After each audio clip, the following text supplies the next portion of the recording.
So earlier this year, before the pandemic, and when everyone was like, 2020 is going to be my year, I decided to start boxing.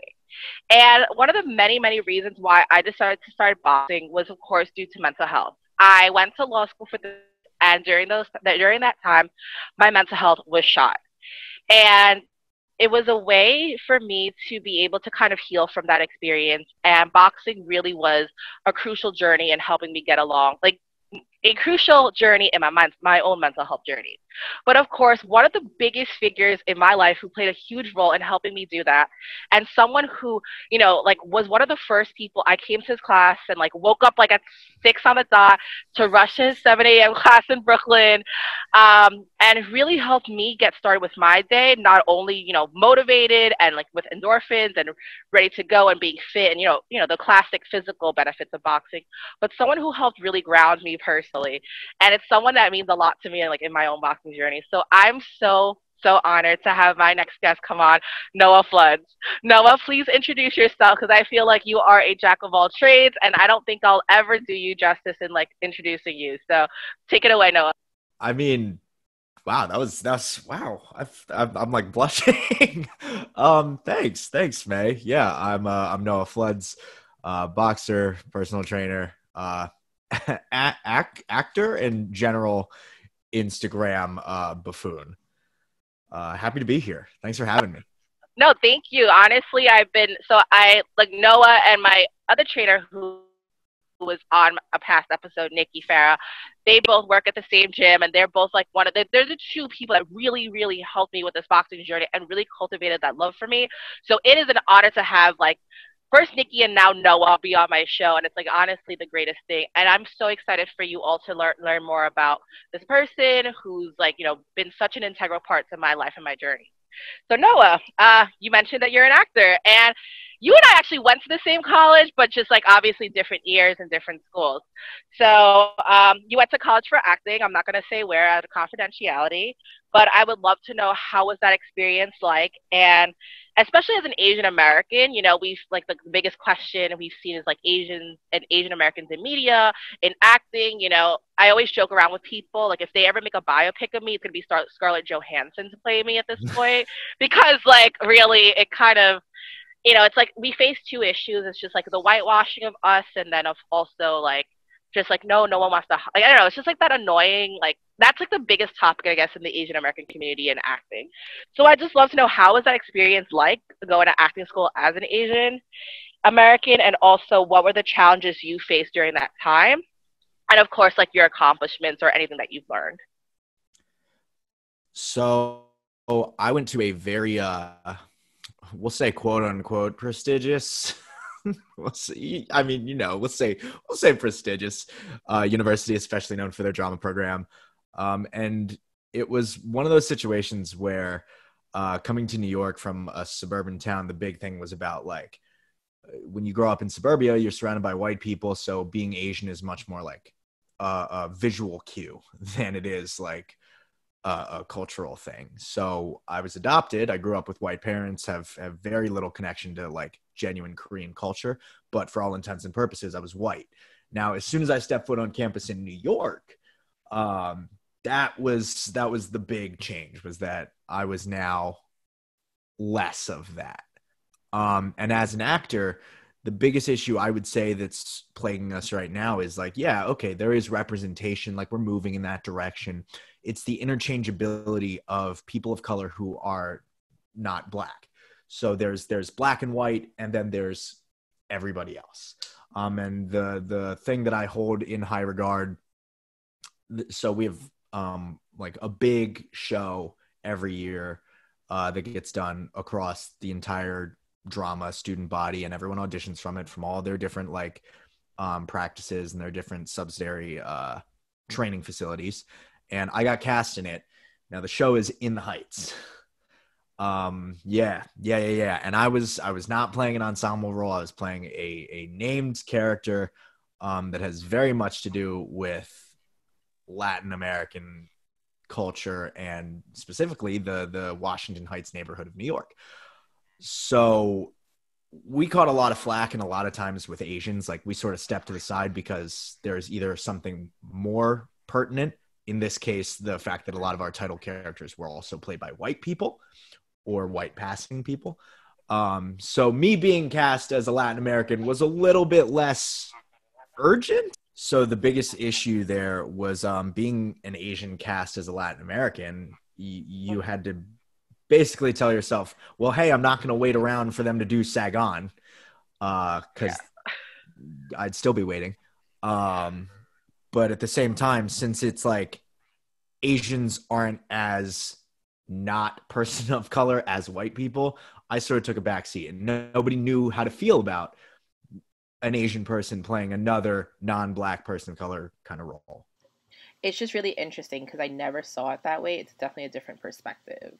It's like a really interesting point that I've actually never heard before. I'm still trying to process it. Like, wait, wow, like the one role that you did get was a named Latin character, and it's kind of like on one end, a lot of times opportunities to be in non-ensemble roles, like you said, or non-background characters. But on the other end, it's like you have this conflict where it's like you're taking away like a spot from, let's say, a Latin art like actor or actress in a way. So it's just like, I think when it comes to theater or like acting or like at least media, and this might just be me speaking from the outside, of course, correct me if I'm wrong.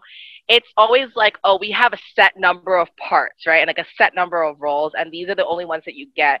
And then instead of just like, okay, let's expand these roles and just have everyone have a chance in doing something. It's kind of like really frustrating to me. It's like where, okay, like we have, like you said, right? You mentioned, I can't wait for them to do Saigon. Like that's like that and like Madame Butterfly, which is probably the two like problematic plays that we have about Asian culture.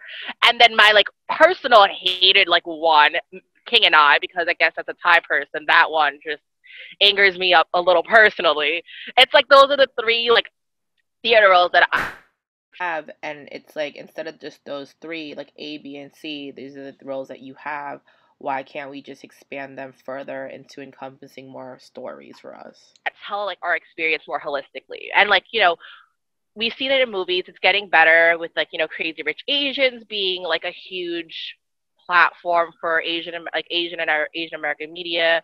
You have damn, I'm like slacking on this. Like I think like other films like Searching with John Cho. Oh yeah, John Cho is like a big one. Harold and Kumar with two Asian leads. And now like the most controversial Mulan movie, right? With like now that being on Disney Plus and not in theaters and all of that.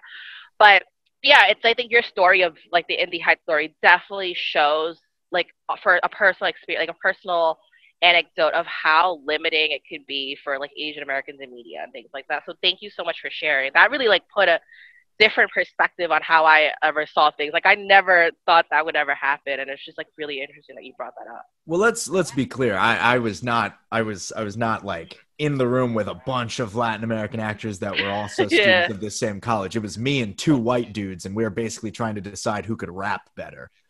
Oh wow, that's so interesting. So it was very much a bigger part of like a larger overarching issue, and it wasn't even the role that I submitted for. I auditioned for a role that wasn't originally cast as that race, and then got called back for one, and it was just like in those situations you either fall in line as the model minority and you wait your turn, or you have to take something and deal with the repercussions later. And wow.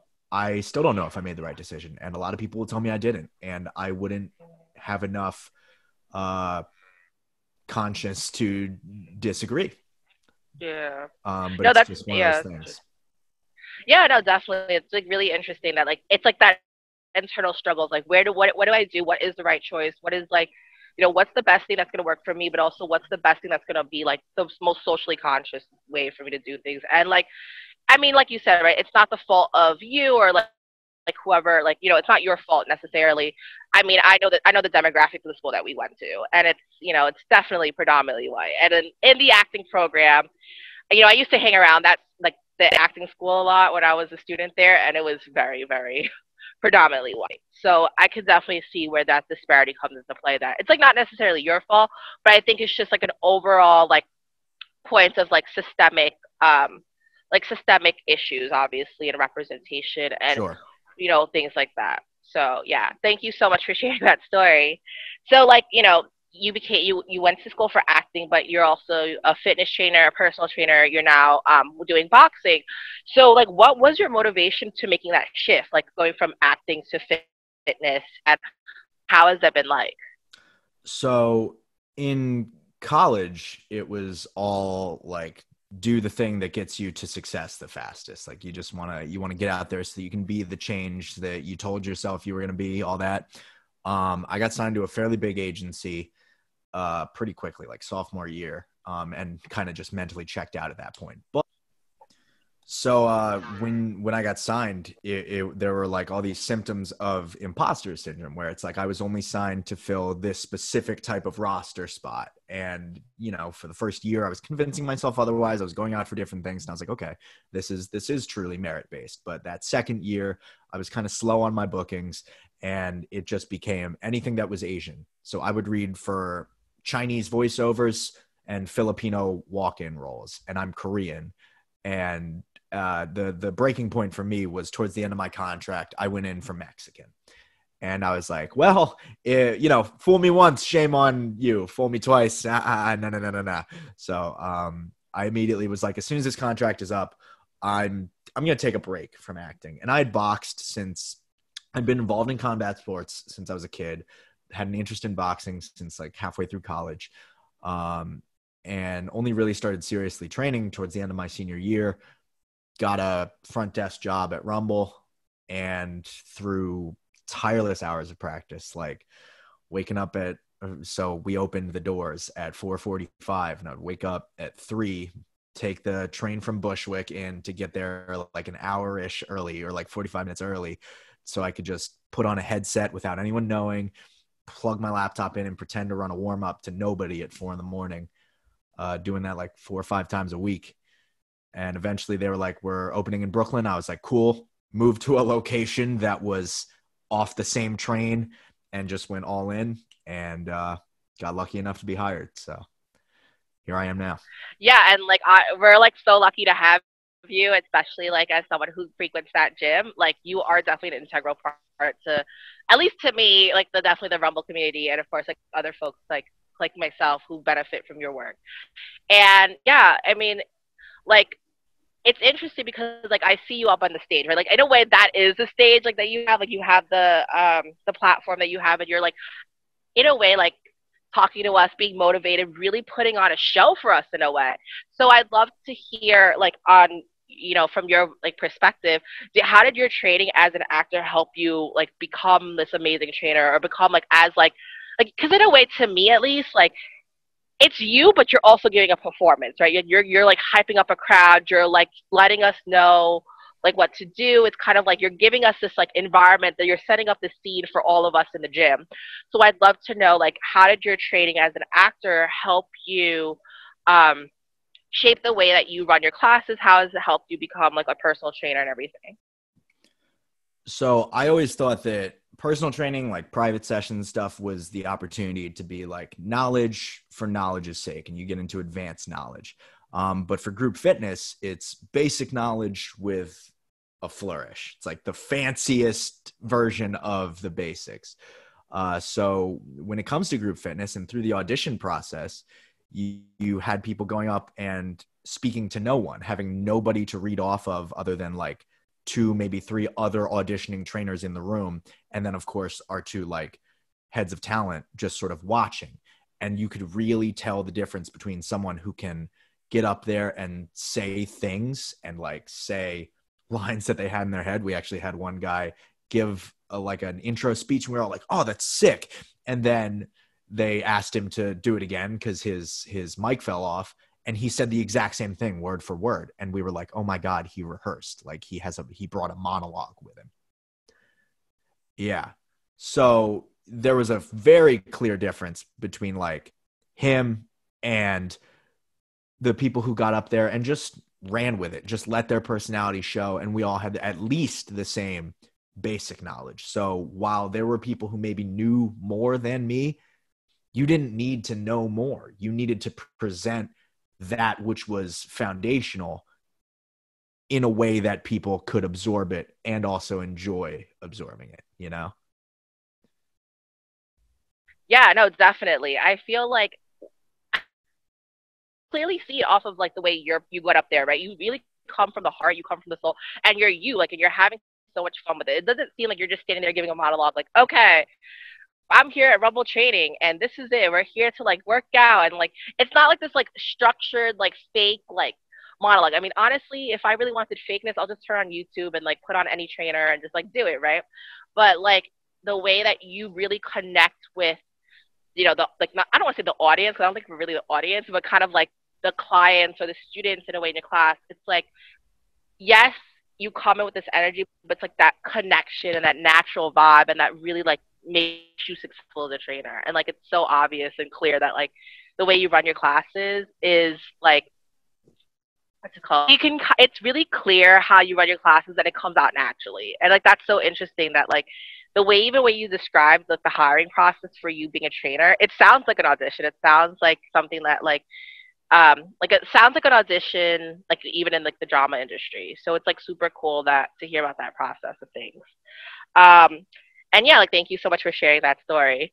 So speaking of class, right? I think I tell people all the time, like on Instagram and real life, you have some of the best, absolute best motivational quotes. Like, I have to like, okay, so for viewers, when back in the day when I actually used to go to the gym because there wasn't like a disease going around, every like class I would take with Noah, I would go on my phone, like I could immediately would put quote Noah Floods, like, and like have all these quotes in my just so people can like know like what I learned today. Yeah, I learned how to like throw a jab and cross, but I also learned this from Noah. And like, I'll even repeat one of like the best quotes you ever said in class, and I still remember it to this day.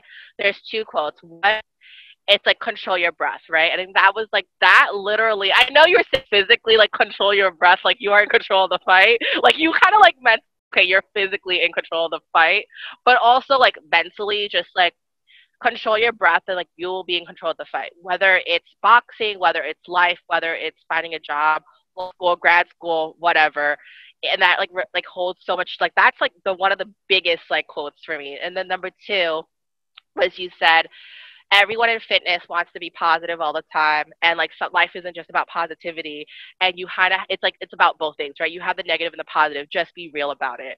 And I think those are the two. I mean, you said like so many other quotes, but those are the two that really hit me personally as a person, especially during a time when I had just graduated from law school, and I wasn't in a job that really fulfilled me and had me doubt a lot of myself. So like, your quotes was the first thing in the morning, like before I went to my old job, really got me grounded for the day.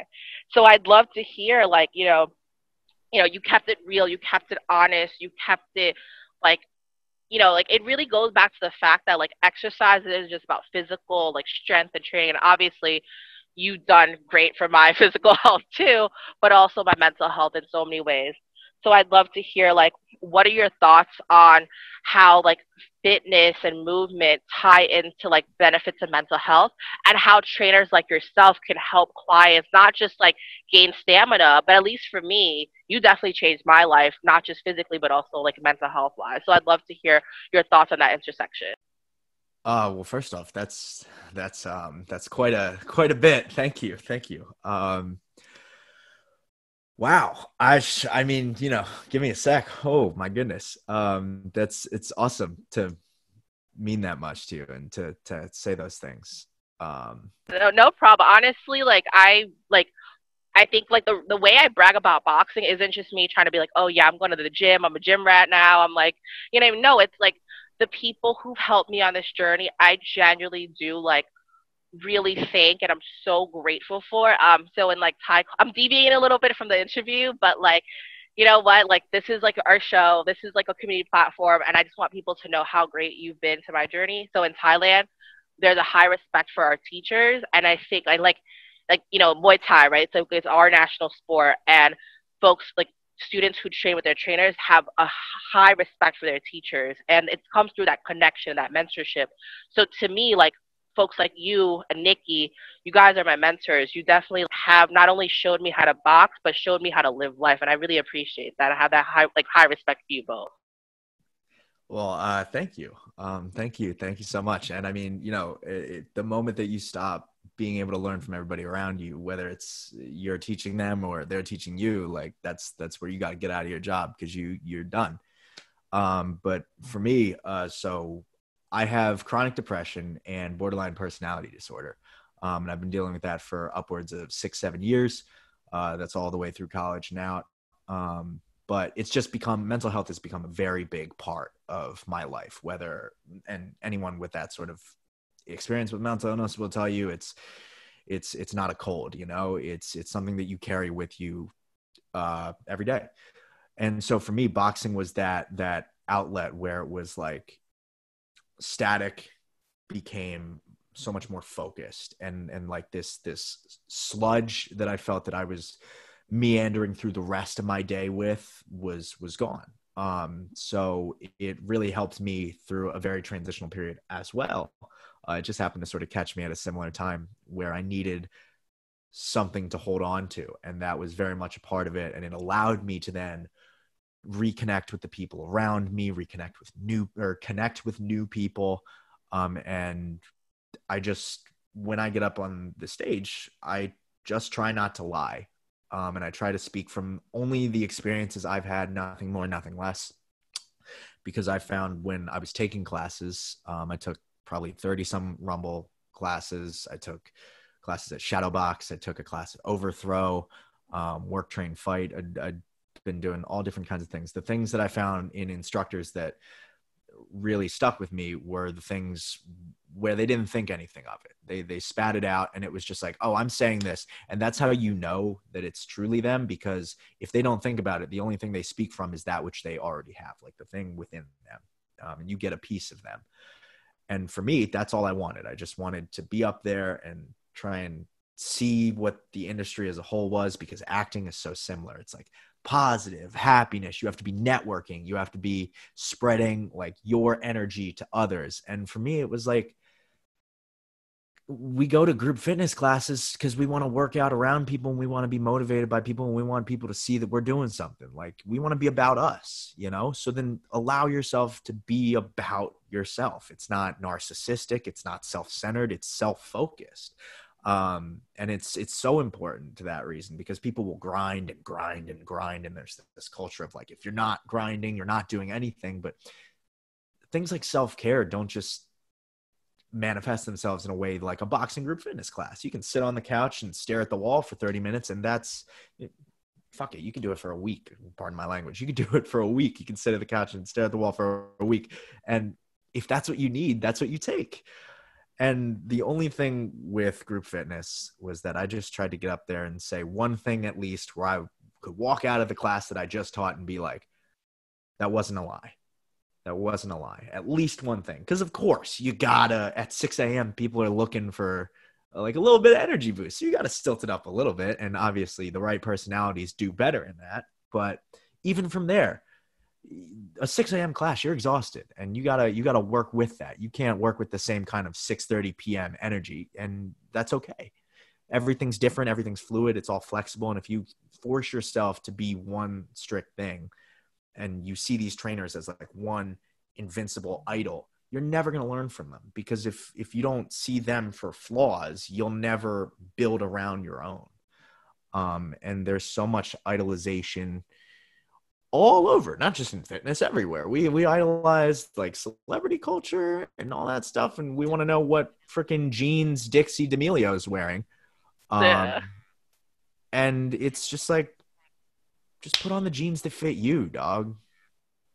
Yeah, no, I definitely agree. Like, it's like you're right. Like, there's like this like weird like culture of like idolizing folks. Right? Like, I'm someone. So, I'm a licensed attorney. And I don't know why I put that in quotes, but I'm a licensed. I don't know why I put that in quotes. I am a licensed attorney. I just don't. I'm not. I'm like currently like just not working as an attorney, but I'm a licensed attorney, and I think like in law school, there's always like people putting on this like facade, where like I have to be this certain type of lawyer, and I have to be like, like I don't even know, like this like Law and Order type of folks, like okay, swear is Sue and all that, but like you don't really see like the real them come out, and like people do that because they idolize like this person who like they think is the ideal lawyer without like that like allows them to lose themselves in the process, right? And like for me too, like as a lawyer who wants to go into politics one day, I've been guilty of like idolizing a lot of folks. Like Bernie Sanders is a big role model of mine, and I'm like, oh my god, this guy can't do any wrong. He's like the best thing. Alexandria Ocasio Cortez is a big one where I'm like, oh, she can't do no wrong. She's perfect. That's who I have to be.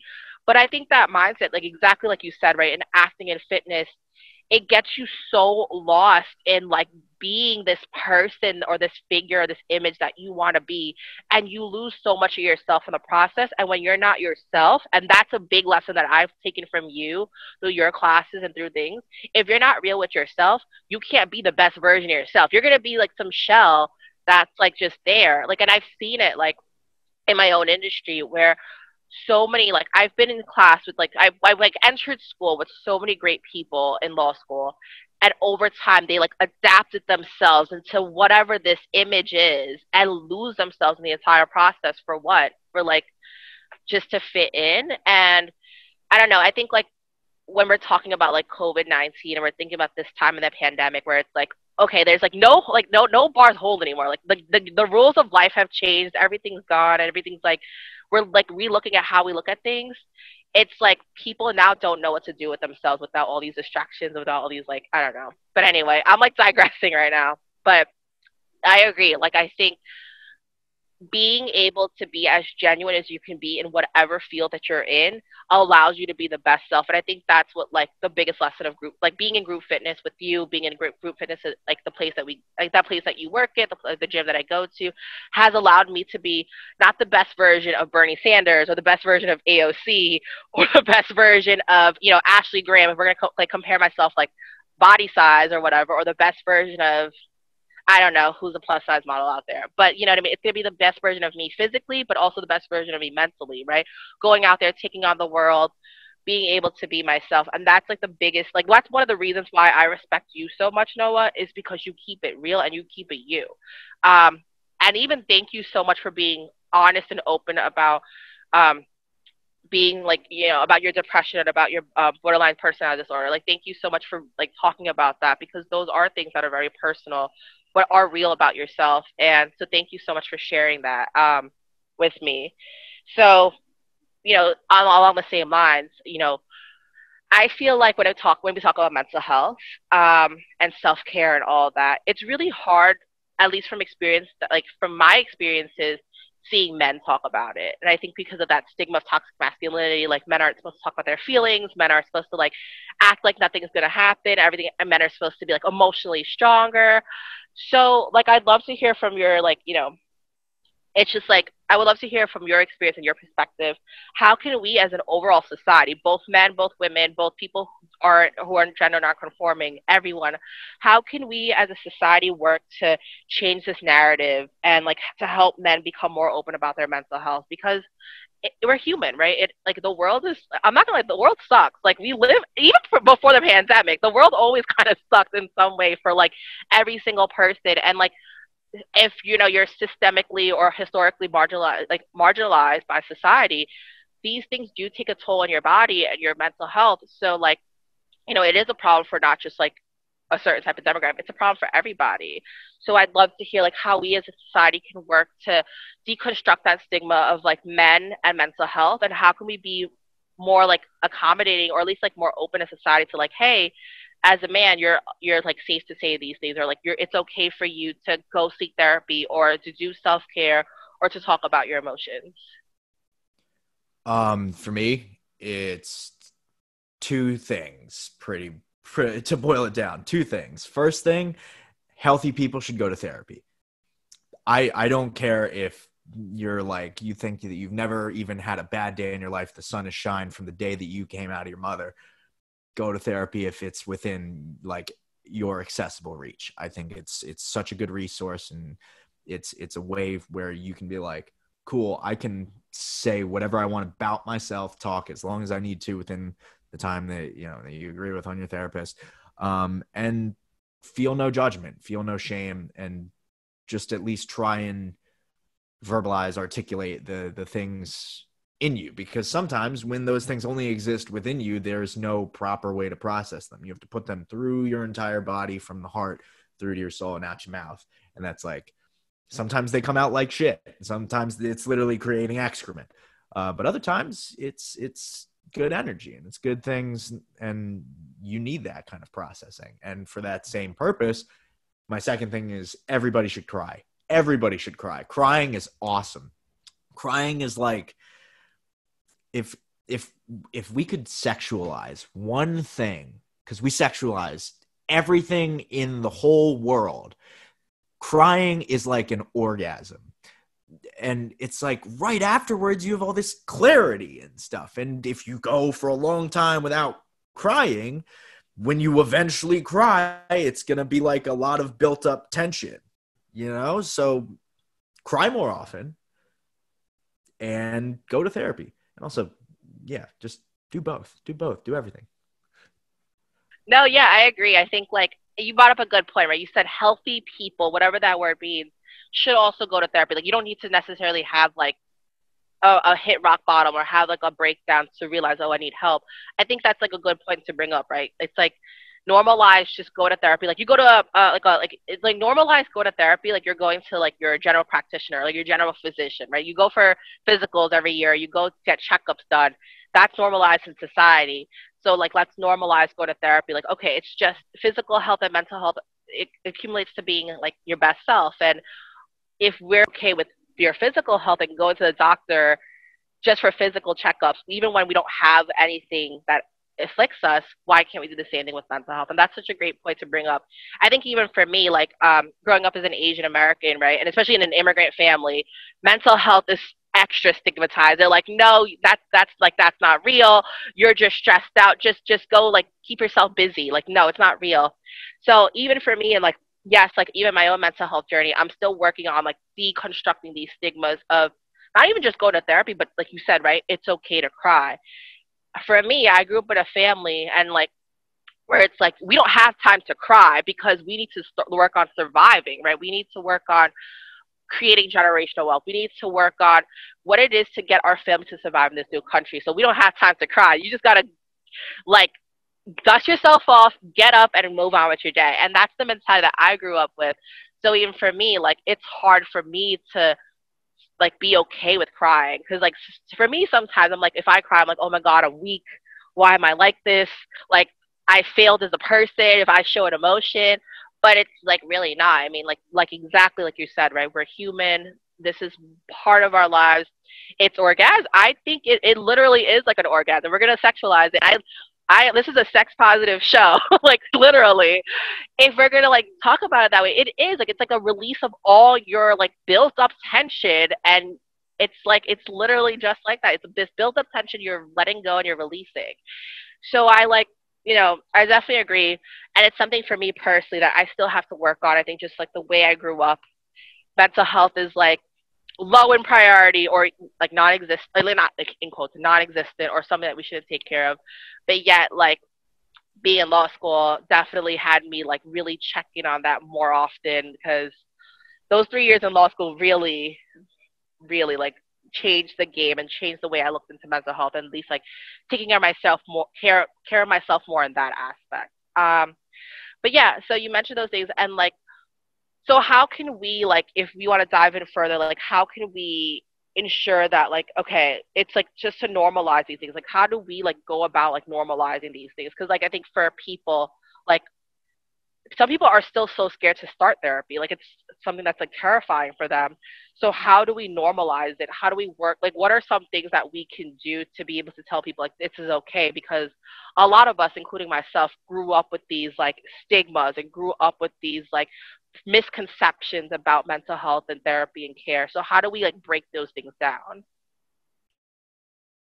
That's a loaded question, man. I don't know if I have a quality answer for that. I would just say be more open to the people around you. Trust the things that people tell you and trust the things that you're feeling and spend time on those things. Self-reflection is so important. And if there's anything that we can get out of being in our houses 24/7, it's forced self-reflection. And sometimes like Americans specifically, and Americans are the demographic I can speak to on this, but Americans have this very like, I don't believe it till I see it mindset.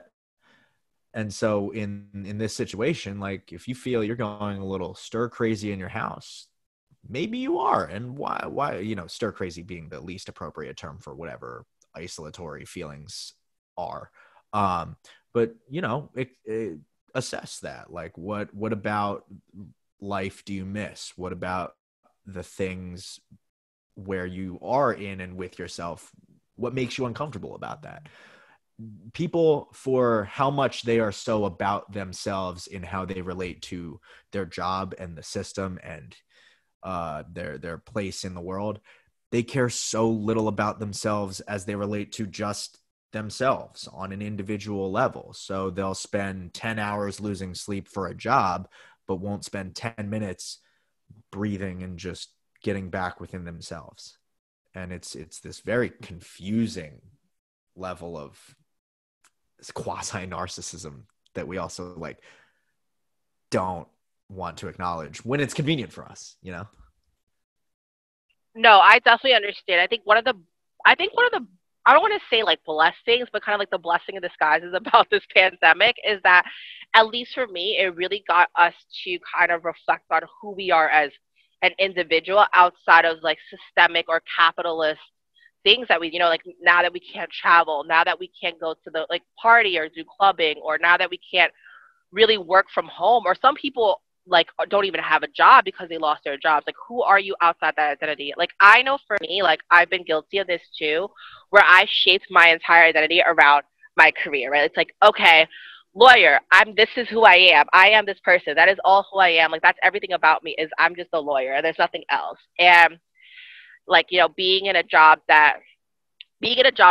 pre-pandemic where it wasn't serving me helped me kind of be like, okay, if my job isn't serving me, what else is going to serve me? Like, who am I as a person if my job isn't working for me? So, you know, that's why I explored boxing, like maybe finding a hobby that made me feel more like myself.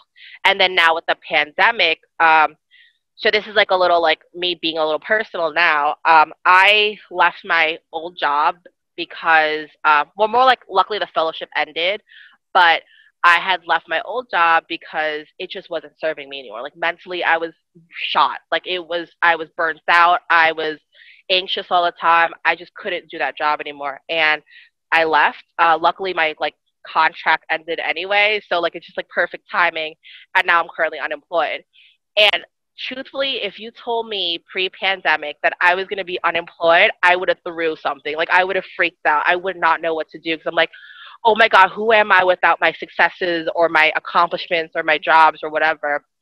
And being unemployed during a pandemic has really helped me ground myself. Like, okay, who am I outside of this lawyer persona that I've created? Like, you know, who am I outside of that? And that's helped me like definitely reflect more on my own personal journey. And I know for a lot of people as well, I'm only going to speak within my social circle just because a lot of my friends have also lost their jobs due to the pandemic and layoffs and things like that, where they've had to kind of restructure how they see the world and how they see things and how they like, just like, it really like this pandemic, I don't want to say it's much needed because I like do recognize the tragedy that it brought, but I think like this time of pause in a way has helped us kind of rethink of things as a society. Like, because I don't want to say like, oh, this is the best thing that ever happened, because that is unfair to like, you know, not talk about the really tragic things that have happened out of this pandemic. But I think this is really coming from a privileged position for me to even say this, and I do acknowledge it. But like, I think this time of pause has been, I think, beneficial for a lot of us to be like, okay, from here on out, looking into ourselves, how can we be better? Who are we as people? Who are we like at our core? And also looking into how like systemically our society has been, right? Like, who are we outside of this capitalist world where we're not going to a 9 to 5 every day or running to work or like always commuting or always doing that. So that's definitely true. But yeah, once again, digressing. I think you just have so much like interesting things to say. So I'm just like, oh my God, like I'm just kind of taking it all in. And, you know, we are coming up like on the last few minutes of our show. And Noah, thank you so much. Like, I think learning about you, I learned so much about you and like the way you see your world, like so much more like within the past like couple of minutes than like ever. And like, thank you so much for being so open, sharing these stories, sharing like being real and everything. And for the audience, right? Like, I just want to like let you all know, Noah is someone who is super explicit and open about things. And especially as an Asian American, right? When the uprisings in Minnesota happened as after the death of George Floyd, Noah was one of the few people who really and continues to actively talk out and speak out about these things, which is super important, especially within our community, where he's breaking down like real topics like, hey, we as Asians need to do better. And I definitely respect Noah for like doing that work, doing that labor, using his platform to doing all that. And I definitely recommend like you all follow him. But anyway, Noah, this is your self-promotion time. Is there anything that you want to let the audience know, like last words, last comments, where they can find you on Instagram, socials? Do you offer like personal training? I want to promote you and your business and who you are. So this is yours. Like, this is your time. Well, first, thank you. Thank you again for the kind words. Thank you for having me. I got nothing to promote right now. If you find me on Instagram, follow me. If you want to train, let's do it.